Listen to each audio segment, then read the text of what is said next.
우리 예수님이 이렇게 말씀하셨지요. 하나님은 영이시니 예배하는 자는 영과 진리로 예배할지니라. 이렇게 예배하는 자를 하나님이 찾으신다. 그렇게 말씀하셨지요. 그러니까 우리 하나님은 영이십니다.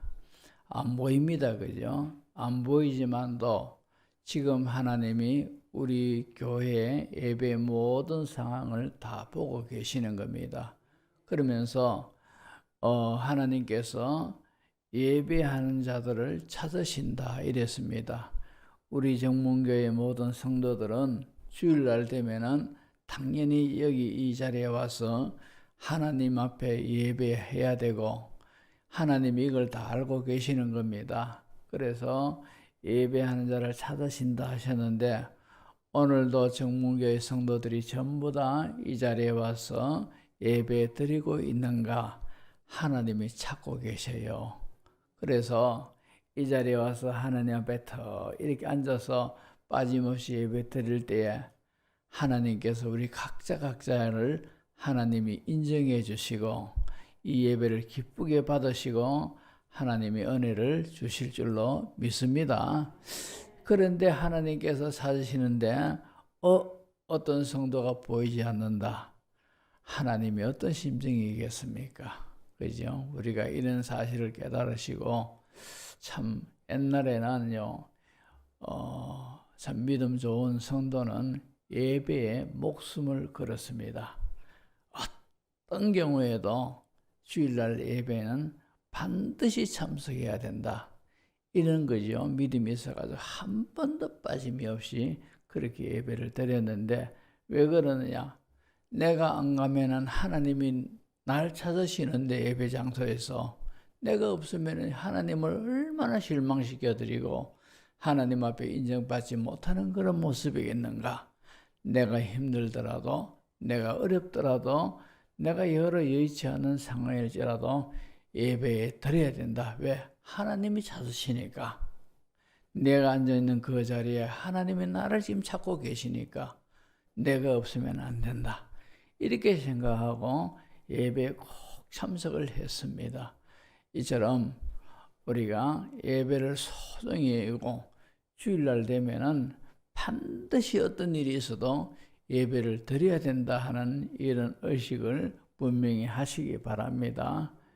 오늘도 멀리서 우리 진주에서 이상열 장로님, 김홍영 권사님이 오셨고 그동안 정성자 집사님 몸이 아파서 못 오셨는데 오늘 오셨고 그리고 김한나 집사님도 오늘 오셨고 이래저래 여러분들이 오시는 것을 볼 때 하나님이 얼마나 귀하게 보시겠습니까?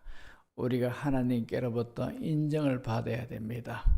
하나님이 인정을 하시느냐 인정하지 아니하시느냐 여기에 모든 것이 걸렸다 해도 틀린 말은 아니지, 그죠? 믿으시기 바랍니다. 자, 오늘 본문의 말씀을 두고 창조적인 소수 그런 제목을 붙였습니다. 창조적인 소수라 이 말은 우리가 잘 아는 아놀드 토인비라는 영국의 역사학자가 있지 않습니까? 그죠? 영국의 이 역사학자인 아놀드 토인비가 이 말을 썼어요. 그래서 창조적 소수란 말을 아놀드 토인비가 했는데 그 아놀드 토인비가 해는 창조적 소수 이 말씀이 이 용어가 오늘 본문에 나오는 여호수아 갈렙 이 소수의 사람 이 사람들에게 붙여지는 꼭 적합한 그런 별명이다.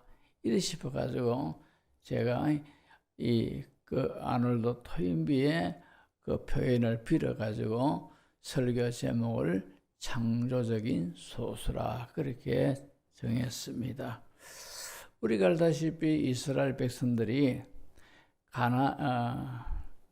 애굽 땅에서 430년 동안 그죠 종살이를 했습니다. 우리는 일본에 36년의 고통과 억압을 당했는데도 얼마나 참으로 굴욕적이고 정신적으로 육체적으로 고통스러움을 느끼고 있습니까? 그런데 이 이스라엘 백성들이 애굽에 430년 동안 종살이 했다는 것은요, 참 말로 다 할 수 없는 그런 고통과 그런 수모를 겪었을 겁니다. 이런 고통 가운데서 하나님 앞에 부르짖으면서 하나님, 우리 민족을 살려주십시오. 이렇게 기도하니까 하나님이 그 기도 소리를 다 들으시고 모세라는 사람을 세워가지고 이제 이스라엘을 그 애굽에서 구해냅니다. 그죠? 그리고는 이제 홍해를 건너서 광야를 거쳐서 그건 이제 한 2달, 그건 한 6달 정도쯤 돼가지고 이제 가나안 땅 입구에서 왔습니다. 그리고 가나안 땅에 들어가려고 하니까 막상 이 가나안 땅이 과연 모세를 통해서 하나님이 말씀하신 젖과 꿀이 흐른 땅인지 아니면은 그 땅에 살고 있는 원주민들이 군세가 어느 정도인지 또 모든 정서가 어떤 것인지 또 환경이 어떤 것인지 이런 것들을 먼저 살펴보고 우리가 가나안 땅에 들어가고 그 가나안 땅을 점령하는 것이 좋겠다. 이렇게 그죠? 말을 합니다. 그러니까 모세는 이 백성들의 이 여론에 떠밀려 가지고 그렇게 하자 이러면서 각 지파별로 한 명씩 그죠? 12명의 정탐꾼을 이제 차출해 가지고 이 사람들에게 40일 동안 가나안 땅을 탐지하고 돌아오너라. 그리고 돌아올 때는 분명히 그 땅의 실과를 증거물로 가져오너라. 이렇게 그죠? 명령을 합니다. 그죠? 그러나 실제적으로 이것도 실수라요. 왜 그런가 하니까 신명기 1장에 보시면은 하나님이 모세에게 말씀하시기를 가나안 땅에 들어가서 곧바로 그 땅을 정복하라 이렇게 말씀하셨어요.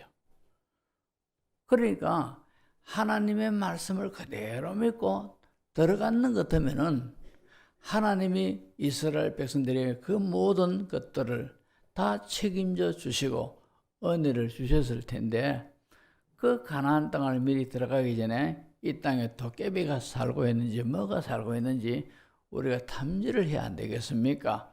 하니까 모두가 다 그 말에 수긍이 되고 공감이 가더란 말입니다. 그러니까 모세가 이 여론에 떠밀려 가지고 그러면은 12명의 정탐꾼을 뽑아 가지고 탐지하도록 하자 이랬는 것이지 결국 이것이 그저 화근이 돼 가지고 이 출애굽 1세대 사람들은 한 사람도 가나안 땅에 들어가지 못하고 오직 여호수아와 칼렙만이 들어가는 그런 안타까운 그런 일이 일어나게 되지 그죠? 그래서 이제 12명의 정탐꾼을 뽑아가지고 그 땅을 40일 동안 이제 탐지하게 합니다. 첫째가 6가지를 탐지하도록 그렇게 모세가 당부를 했는데 첫째가 뭡니까? 첫째는 보면은 군사적인 능력이 어느 정도인지 이걸 알아보게 합니다. 그리고 두 번째가 어떤 겁니까? 그 땅의 주민의 인구가 얼마나 되는지 그리고 셋째가 가나안 땅의 지형이나 기후 조건이 어떤가 이것도 살펴보게 했고 넷째는 그 성읍이 진영으로 되어 있는지 산성으로 되어 있는지 이것을 살펴야 하는 겁니다. 그런데 여기 진영이 무엇이고 산성이 무엇이냐 하면은 진영이라는 것은요 그저 군사적 방어물이 없이 자연스럽게 촌락을 이제 이 구성해서 거기에 모여 사는 것이 바로 진영이고 산성은 군사시설이 완벽하게 되어 있는 방어벽 울타리로 되어 있는 성인지 이것이 바로 산성입니다. 그러니까 그 땅에 살고 있는 사람들이 진영을 이루어서 살고 있는지 산성을 구축해서 살고 있는지 이것을 또 살피게 합니다.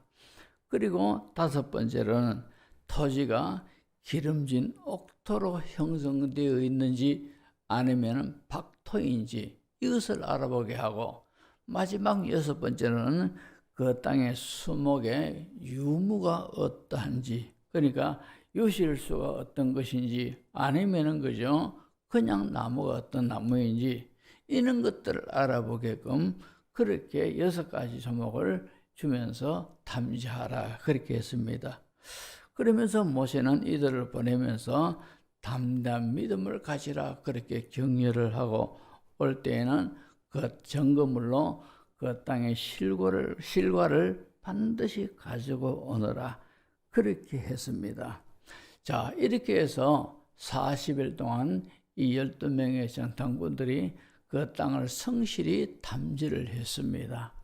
그리고는 이제 무사히 12명이 다 귀환을 했습니다. 그런데 이제 보고를 하기를 똑같은 환경과 똑같은 상황을 똑같이 거의 다 정확하게 성실하게 탐지를 했는데, 그러나 보고 결과가 10명의 정탐꾼하고 또 2명의 정탐꾼들하고 엇갈리는 겁니다. 결과가 10명의 정탐꾼들은 어떻게 보고합니까? 그 땅은 정복할 수 없는 땅입니다. 이렇게 보고를 하는 겁니다. 민수기 13장 25절에서 33절을 보시면은 제가 목이 좀 그러니까 우리 다 같이 한번 읽어보십시다. 시작.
예, 수고하셨습니다. 그러니까 10명의 정탐꾼들이 그 땅은 이러하고 하면서 보고를 하면서 결론이 뭔가 하니까 우리는 그 땅을 차지 못합니다. 그 땅에 들어가면 반드시 그 전멸을 당합니다. 우리는 그 땅 사람들과 비교할 때 그 사람들은 거인이고 우리 그 앞에서는 메뚜기 같이 그렇게 작은 사람들입니다. 그러니까 그 땅은 좋은 땅인데 우리는 못 쳐들어갑니다. 들어가면은 죽습니다. 이런 보고를 합니다. 자, 이 보고를 10명의 정탐꾼들이 그렇게 맞습니다. 제가 본 결과도 그렇습니다. 제가 본 모든 결과의 평가도 이렇습니다 하면서 10명의 정탐꾼들은 다 그렇게 일치된 모습으로 결론을 그렇게 냅니다. 그러니까 이들의 보고를 듣고 있던 이 나머지 두 정탐꾼 여호수아와 갈렙은 속이 터지는 겁니다. 그래서 갈렙이 그들이 보고하는 것 중간에 끼어들어 가지고 의분을 터뜨리면서 들어가자. 이렇게 그죠? 이긴다. 하나님이 함께 하시면 이긴다. 이런 식으로 이제 불쑥 이렇게 나서서 한마디 하시 그죠? 자, 그리고는 이 10명의 정탐꾼들의 이름 보고와 그리고 결론을 이렇게 내리고 했습니다. 그런데 이제 나머지 두 정탐꾼, 이 여호수아와 갈렙은 이렇게 보고를 하고 있습니다. 본문 7절 9절을 한번 보십시오. 같이 읽습니다. 시작.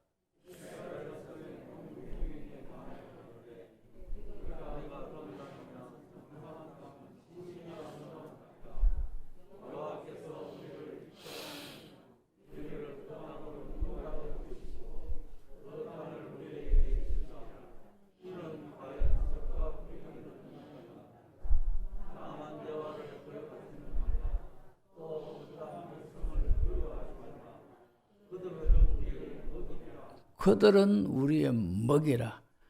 그 전에 성경에는 뭐라고 기록되어 있습니까? 그들은 우리의 밥이라 이랬습니다. 그죠? 똑같은 상황을 보았고 똑같이 성실하게 이제 살폈고 똑같이 봤는데 똑같이 정탐을 했는데 똑같은 그런 이성을 가지고 판단을 했는데 근데 결과의 결론이 상반되더란 말입니다. 10명의 정탐꾼들은 못 들어갑니다. 우리가 그곳에 들어가면 우리는 그 거민들의 칼에 다 죽습니다. 근데 여호수아와 갈렙은 그 땅은 심히 아름다운 땅이고 그리고 우리가 들어가면은 그 땅을 차지합니다. 그 사람들은 다 우리의 먹잇감입니다. 우리가 이깁니다. 들어가자. 이렇게 보고를 합니다. 자, 그러나 이 두 사람의 어떤 보고하고 10사람의 보고하고 이 모든 보고를 이스라엘 백성들이 듣고는 자, 두 사람이 우게 되면 하는 보고보다도 10사람이 하는 이 보고가 더 신빙성이 있고 더 분명하다. 이렇게 판단하고 그죠?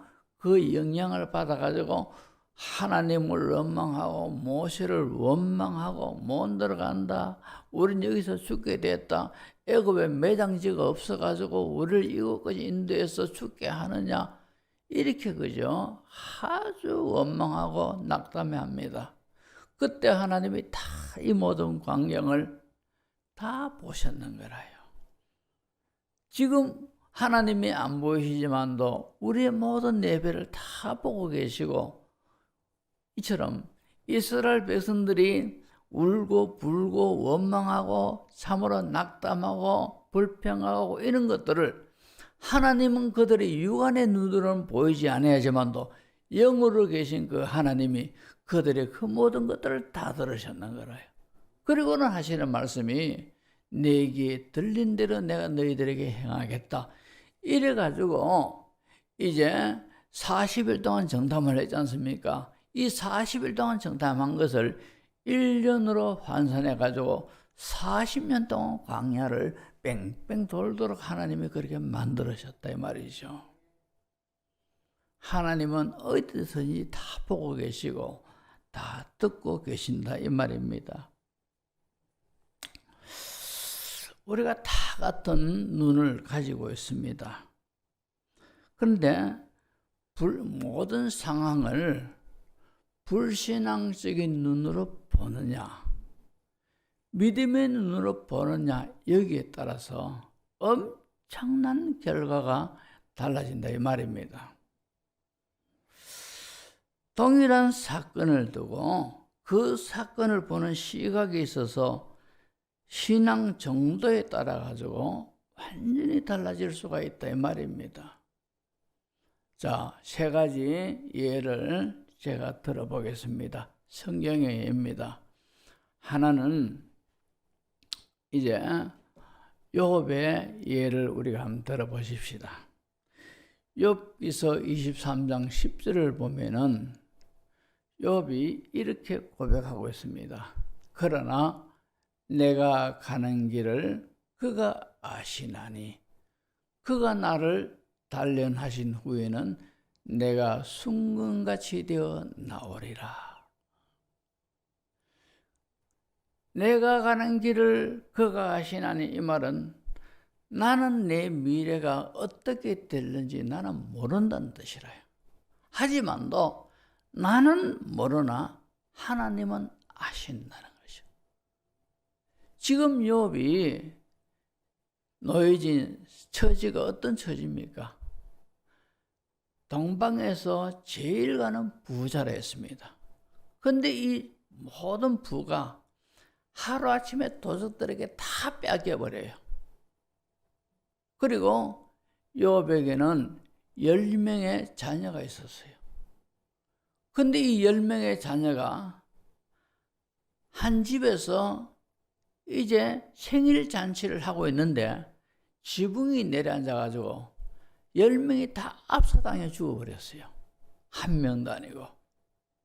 10명의 자녀가 있는데 이 10명이 한꺼번에 죽어버립니다. 그리고 늘 건강하던 욥의 몸이 원인을 알 수 없는 그런 거죠. 악창들이, 피부병이 생겨가지고 이게 낫지를 않는 겁니다. 그리고 이것이 얼마나 고통스럽게 하는가 하면은 머리끝에서 그죠 발끝까지 막 성한 곳이 없을 정도로 막 이 부스럼이 나가지고 고름이 나오고 막 핏물이 흐르고요. 너무너무 가려워가지고 성경에는 뭐라고 말하는 하니까 그냥 끌고도 이게 한이 안 차가지고 기아 조각을 들어다가 막 끌었다고 했습니다. 그 정도로 그죠 괴롭고 힘든 아픈 몸을 가지고 있습니다. 자, 이 정도 상황이 됐어요. 그러다 보니까 욥의 아내는 그래도 욥이 하나님 감사합니다. 주신 자도 하나님이시요 시하신 일도 하나님이시오니 하나님 이름이 영광받고 하나님을 찬송할지로다. 이렇게 그죠 신앙을 고백하고 하니까 욥의 아내는 뭐 욥보다는 신앙이 훨씬 못 미치지요. 그러니까 너무너무 답답하고 속이 터질 지경 되니까 뭐라고 말합니까? 바가지를 긁습니다. 그러다가 나중에는 안 되니까 차라리 하나님을 욕하고 죽어보라. 이렇게 그죠 하면서 완전히 욥에게 정신적으로 전혀 도움이 못 됩니다. 이런 상황에서 욥이 이 모든 환난에서 환난 속에 다 이런 고통을 당하면서 그런 이 모든 상황을 보면서 하는 말이 이렇게 말하고 있는 거예요. 그러나 내가 가는 길을 그가 아시나니. 내가 지금 이렇게 엄청난 환난을 당했지만도 그러나 내가 어떻게 될는지 나는 모르지만도 하나님은 아신다. 그러면서 그가 나를 단련하신 후에는 내가 순금같이 되어 나오리라. 이렇게 고백하는 거예요. 그러니까 욥은 지금에 당하는 모든 어려움들이 모든 엄청난 그런 일들이 나의 신앙과 나의 신앙 인격을 하나님은 다 연단시키는 그런 것으로 욥은 받아들이는 거라요. 나를 더욱더 성숙한 신앙인, 더욱더 굳건한 신앙의 인격자로 하나님이 나를 만들기 위하여서 지금 이 모든 어려움이 지금 내게 임하고 있다. 욥은 그렇게 봤다 이 말입니다.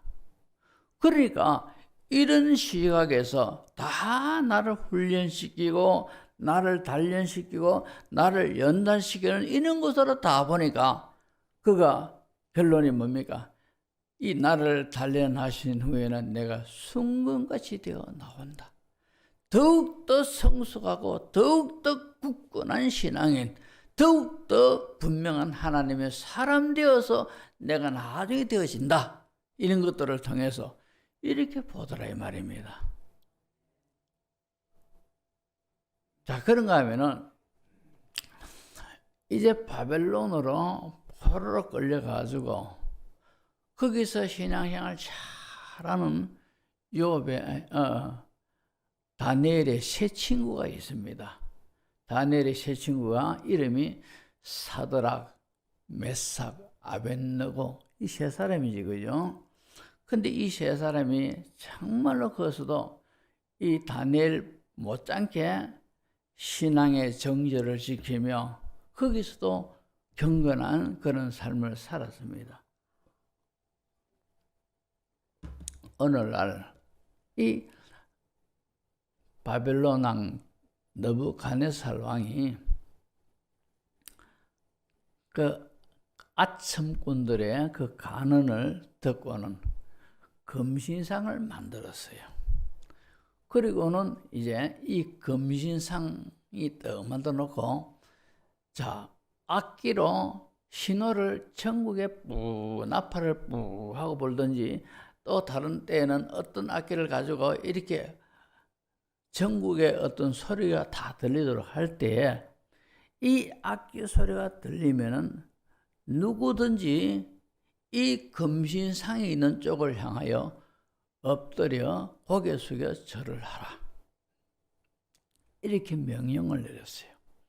그런데 만약에 여기에 불응하고 절하지 않으면은 뜨거운 풀무불에 집어넣는다.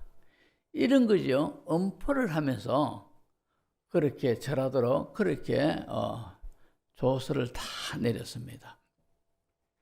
그런데 이 조서를 다 알면서도 이 다니엘의 세 친구들은요, 하나님만을 분명하게 섬기는 그런 신앙인을 해요. 그래서 다니엘서 3장 17절 18절 보면은 이들이 절을 하지 않았어요. 그러니까 이것이 보고가 당장 왕의 귀에 들어갔지 않겠습니까? 그죠? 그래서 왕이 이들을 소환했습니다. 소환해가지고, 왜 그래? 나팔 소리가 울렸는데도 금신상을 향하여 왜 절하지 아니했느냐? 이렇게 추궁을 합니다. 추궁을 하면서, 근데 이 왕이 이 세 사람들을 특별히 총회를 했어요. 그러니까 너희들이 깜빡 잊어버리고 절하지 아니했지 않느냐? 그러니까 이제라도 악기 소리가 울리면은 이제라도 금신상에 절해라. 그러면은 내가 이거 사실을 넘어가겠다. 이렇게 말을 합니다. 그러니까 이 말을 들은 이 다니엘의 세 친구가 하는 말이 다니엘서 3장 17절 18절이라요. 보시면은, 왕이여, 우리가 섬기는 하나님이 계시다면 우리를 맹렬히 타는 풀무불 가운데서도 능히 건져내시겠고 왕의 손에서도 건져내시리이다. 자, 18절에 보면은, 그렇게 하지 아니하실지라도 왕이여, 우리가 왕의 신들을 섬기지 아니하고 왕이 세우신 금신상에게 절하지도 아니할 줄을 아옵소서. 하나님이 우리를 이 풀무불에서도 지켜주시겠고, 설령 하나님이 우리를 풀무불에서 지켜주지 아니하고, 다시 말하면은 우리가 이 뜨거운 풀무불에 던져짐을 당하여서 타 죽는 한이 있더라도 왕이 만든 신상에게 우리는 절하지 않습니다. 신앙의 절개를 분명히 하고 굽히지 않는 내 신앙 지키기 위해서는 어떤 일이 있어도 우리는 절하지 않는다는 거죠. 이런 신앙이 있습니다. 자, 욕 같은 이런 신앙, 사드락 메삭 아벳느고와 같은 이런 신앙, 그런가 하면은 이 홍해 바다 앞에, 홍해 바다를 앞두고 지금 뒤에서는 애굽의 군대가 추격해 오고 있는 이런 상황에서 이스라엘 백성들이 했던 이 고백을 한번 보십시오. 그들은 그죠? 이제는 뒤에서 애국 군대가 쳐들어온다는 소식을 들었습니다. 이제 좌우에는 이들이 피해 갈 데가 없는 절벽 비슷한 그런 것이 있어서 가지를 못합니다. 길은 앞에밖에 없는 거라요. 근데 앞에는 홍해 바다가 넘실대고 있는 겁니다. 그러니까 이런 도가냈던 쥐 같은 이런 상황에서 이들이 하는 말이 한번 들어보십시오. 출애굽기 13장 21절 22절을 보시면은 여호와께서 그들 앞에서 가시며 낮에는 구름 기둥으로 그들의 길을 인도하시고 밤에는 불기둥을 그들에게 비추사 낮이나 밤이나 진행하게 하시니 낮에는 구름 기둥 밤에는 불기둥이 백성 앞에서 떠나지 아니하니라. 자, 이들이 그죠?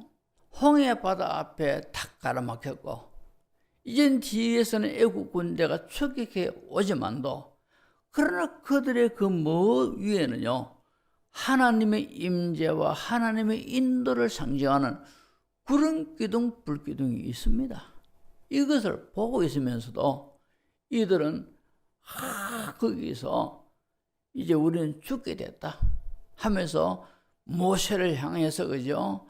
굉장히 원망하며 돌을 던져 죽이려고 하는 그런 거죠. 험악한 분위기를 연출하고 있더라 이 말입니다. 그들에게 구름 기둥 불기둥이 없는 것 때문에는 하나님이 우리와 함께 계시지 아니하니까 이제 우리는 어찌 할꼬 이렇게 할 수도 있는데 그들의 그 모든 눈에 낮에는 구름 기둥이 떠 있고 밤에는 불기둥이 떠 있다 이 말입니다. 이것을 보면서 그것을 보면서 하나님이 우리와 함께 계시는구나. 하나님이 우리를 인도하여 주고 계시는구나. 이걸 보면서도 이걸 알면서도 원망하고 이제 우리는 애굽의 군인들에게 다 죽게 되었다. 이렇게 그죠? 원망하고 그렇게 괴로워하고 울부짖고 있대 말입니다. 자, 우리가 살아가다 보면은 이런저런 인생의 파도가 닥칠 때가 있다 이 말입니다. 우리가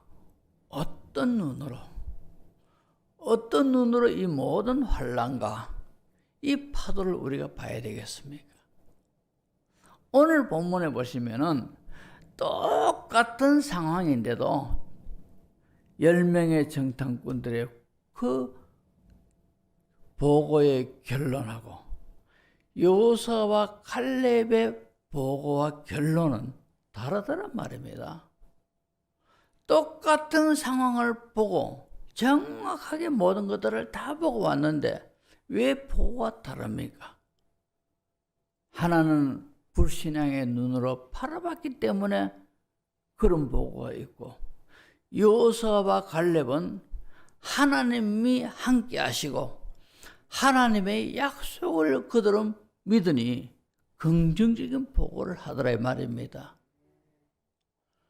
자, 신앙인이고 불신앙인이고 망론하고 우리가 살아가는 인생의 모든 과정에는 육신의 질병이라든지 물질의 고통이라든가 가정적인 문제, 개인적인 문제, 이런저런 문제들이 우리에게 닥쳐올 수가 있습니다. 이럴 때 우리가 어떤 눈으로 그 문제를 보고 있느냐 하는 거죠. 우리가 어떤 눈으로 그 문제를 보고 있습니까? 여호수아와 칼렙 같은 이런 눈으로 바라보면은 이 문제는 문제될 것도 없어요. 하나님이 함께 하시고 하나님이 나에게 이런 약속을 하셨지 이러면서 이 문제를 부정적으로 안 본다 이 말입니다. 그러나 믿음이 없고 믿음이 사라지고 현실만 바라보고 이래 있으면은 그 현실의 영향을 받는 거라요. 하나님이 성경을 통해서 우리에게 뭐라고 말씀하십니까? 우리가 이 세상 떠날 동안에 한순간도 우리를 떠나지 않는다 했습니다. 우리를 눈동자처럼 지켜주고 계신다 했습니다. 하나님 아버지만 그렇습니까? 예수님도 말씀하셨죠. 세상 끝날까지 항상 함께 해주시겠다. 예수님도 함께 해주신댔죠. 또 성령님도, 성령 하나님도 우리를 떠나지 않습니다. 하나님이 함께 하신데 삼위 하나님이 우리 성도와 함께 해주시겠고, 또 성경에도 하나님께서 물을 지날 때에도 불 가운데 지날 때에도 내가 너와 함께 할 것이고, 내가 너와 함께하고 내가 너를 지켜 물이 침몰치 못하게 하겠고 불꽃이 너를 사라지도 못하게 해주겠다. 이런 약속을 하셨거든, 그죠? 우리가 그런 약속을 믿는 거라요. 그런 약속을 믿는 거라요.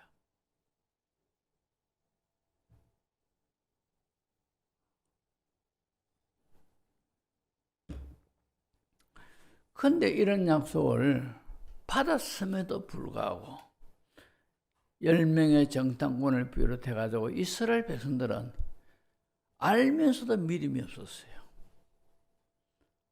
하나님이 이들을 출애굽시킬 때는 분명히 젖과 꿀이 흐르는 가나안 땅을 주겠다 약속하시고 이들을 애굽에서 구출해 주셨거든요.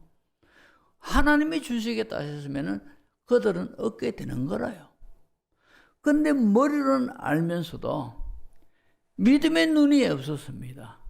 그러다 보니까 말씀은 말씀이고 하면서 현실을 바라볼 때는 불신앙의 눈으로 바라본다 이 말입니다. 그러니까 이들은 실패한 인생이 되고 말더란 말입니다. 그래서 오늘 설교가 창조적인 소수인데, 조금 전에도 말씀드렸듯이 이 창조적 소수란 말이 영국의 역사학자인 아놀드 토인비가 강연 중에서 사용했던 말입니다. 근데 이 아놀드 토인비가 창조적 소수가 어떤 사람이냐 말을 하기를, 창조적 소수란 미래를 올바로 바라보는 사람이며 역사와 미래의 건설을 위해 자신을 희생할 줄 아는 사람, 이런 사람들이 바로 창조적인 소수다, 그렇게 말을 했습니다.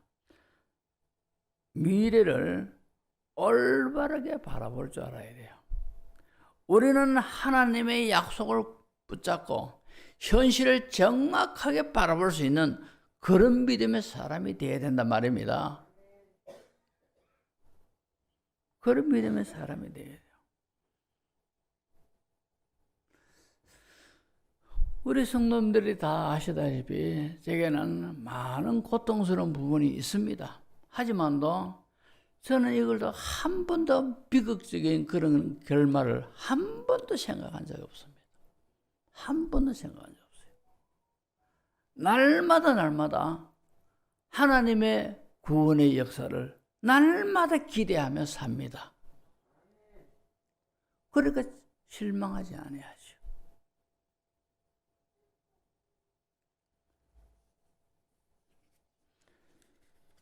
우리도 그런 눈이 있어야 돼요. 이런 신앙의 눈을 가진 사람은 어떤 경우에도 절망하지 않습니다. 욥 같은 믿음의 눈을 갖고 있는 사람은 이런 것들이 다 나를 훈련시켜 가지고 성숙한 신앙의 사람 만드는 것이다, 이렇게 생각을 할 것이고, 다니엘의 세 친구 같은 경우에는 어떤 일을 내가 당한다 하더라도 나는 하나님을 향한 내 믿음의 순수를 내가 버리지 않겠다, 믿음으로 살겠다, 이렇게 하는 사람도 있다 이 말입니다. 그렇게 살아가니까 보십시오. 불 속에 들어갔지만도 하나님은 그 속에서 보호해 주시더라 이 말입니다.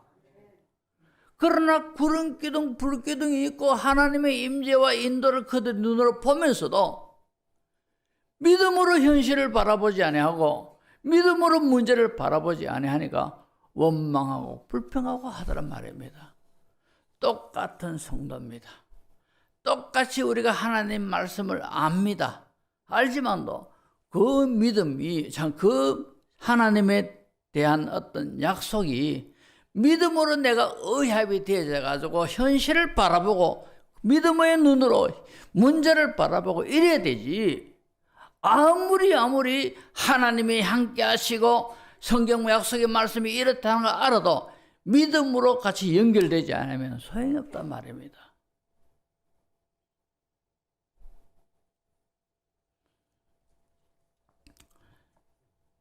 불신앙적인 사람들은 어떤 생각과 어떤 행동을 합니까? 문제를 두고 악평을 합니다. 그리고 바라보는 시각이 부정적입니다. 그리고 눈으로 보는 현상만으로 판단해 버립니다. 그리고 그 문제 앞에서 자신을 가소평가하며 겁을 집어먹습니다. 그러나 신앙의 사람은 어떻습니까? 모든 것들을 믿음의 눈으로 바라본다 이 말입니다.